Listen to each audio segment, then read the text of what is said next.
Bienvenue sur la chaîne Ma Psy en ligne chez moi. Je suis Émilie, je suis psychologue et dans ce podcast, je voulais partager avec vous une piste, un conseil pour faire face à quand on est en situation de séparation avec un conjoint et qu'on a des enfants et que l'autre conjoint, donc par exemple au cours d'une garde partagée, a pris la fâcheuse habitude de vous critiquer auprès de vos enfants, de vous dénigrer, de vous critiquer, de vous rabaisser. La liste pourrait être encore longue. Donc là, c'est une question qui revient souvent, qu'on me pose souvent, de parents inquiets qui me disent, voilà, je vais récupérer mon enfant qui comme d'habitude, a très certainement entendu parler de moi dans des termes très négatifs. Comment je fais pour pouvoir, gérer ça, tout simplement. Le conseil que je leur donne en général, c'est de surtout pas en fait reproduire ce qui vient d'être malheureusement fait à l'enfant, c'est-à-dire que c'est une très fâcheuse entre guillemets habitude que de critiquer l'autre parent auprès de son enfant. Pourquoi ? Déjà c'est pas très valeureux, on va dire, hein. Et de deux, pour donner un argument, on va dire plus péchu.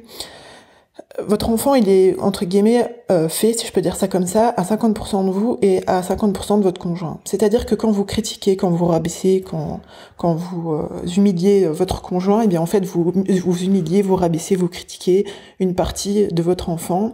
Et si je grossis le trait, je dirais que vous en détruisez une certaine partie. C'est donc la raison principale pour laquelle je déconseille de faire ça. Donc voilà, déjà, ne pas tomber dans ce même travers, même si on est en colère, etc. Je comprends que ça puisse être tentant, mais vraiment, prenez sur vous, s'il vous plaît, pour vos enfants. De manière plus pragmatique, donc vous récupérez votre enfant qui va vous dire oui, maman ou papa, il a dit ça sur toi, etc. Voilà. Donc là, ce que je vous invite à faire, en fait, c'est de dire, voilà, ton papa ou ta maman est en colère contre moi, on est séparés, etc. Mais tu sais...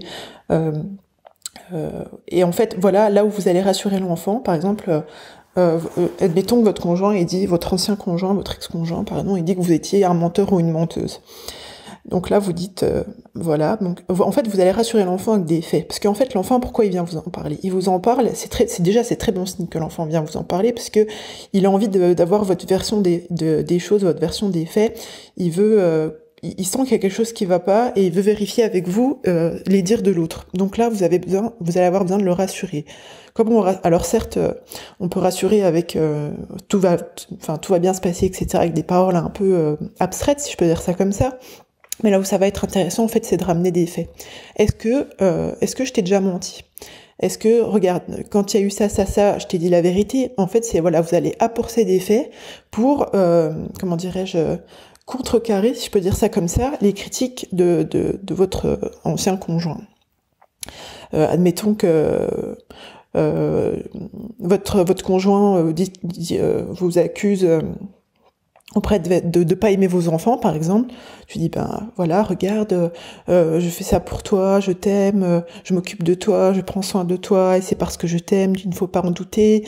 Certainement que ton papa ou ta maman dit ça parce qu'il est en colère, c'est humain d'avoir de la colère, voilà. Vous voyez, c'est de relativiser comme ça avec les faits. Mais vraiment, attachez-vous aux faits pour, entre guillemets, reprendre point par point toutes les, les inquiétudes, parce que ce sont des inquiétudes, ce ne sont pas des provocations que votre enfant est venu partager avec vous pour justement, avoir l'autre version des faits, si je peux dire ça comme ça. Voilà. J'espère que cette piste vous servira pour gérer vos enfants dans de telles situations. Je vous souhaite d'ailleurs bien du courage et je vous félicite du courage que vous avez et que vous allez continuer d'avoir.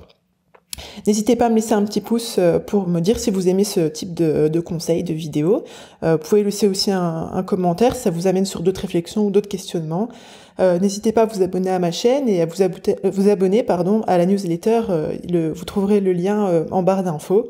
Je vous dis à bientôt. N'oubliez pas que vous êtes la première personne à bénéficier du crédit que vous accordez à votre existence. Bye bye.